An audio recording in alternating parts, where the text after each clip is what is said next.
Market yard તેમજ ગુજરાતના વિવિધ માર્કેટયાર્ડમાં જીરાના ભાવમાં સતત ઘટાડો નોંધાઈ રહ્યો છે। જીરાનો ભાવ 12,000 પર પહોંચ્યો હતો તે જીરાનો ભાવ હાલમાં ઘટીને 6,000 રૂપિયા આસપાસ બોલાઈ રહ્યો છે।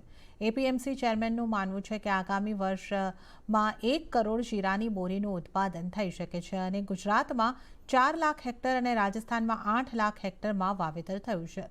તો કેટલાક વેપારીઓ માની રહ્યા છે કે આ મંદી એ સટ્ટાકીય મંદી છે।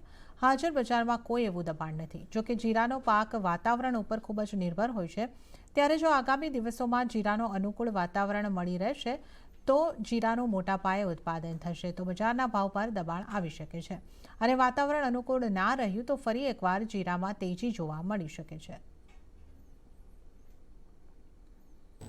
ફેબ્રુઆરી એન્ડમાં માલની આવક ચાલુ થશે અને આ વર્ષે જીરાનું સારું એવું વાવેતર છે। જીરામાં ગુજરાતમાં કરીબન 3.5 લાખથી 4 લાખ હેક્ટર જેટલું વાવેતર છે અને રાજસ્થાનમાં 8 લાખ હેક્ટર જેટલું છે। ચાઇનાની ડિમાન્ડ ચાલ ઓછી છે પણ નીચા ભાવ હોવાથી એક્સપોર્ટની ડિમાન્ડ આવશે સારી। હવે નવા જીરાનો ક્રોપ લગભગ ડબલથી 2 ગણો આવવાની ધારણા મુકાય છે। એ જોતે એવું લાગે છે કે નવું જીરું મહિના 1.5 મહિના પછી જ્યારે આવક થશે ત્યારે લગભગ 5,000થી 55,000નો 20 કિલોનો ભાવ થશે।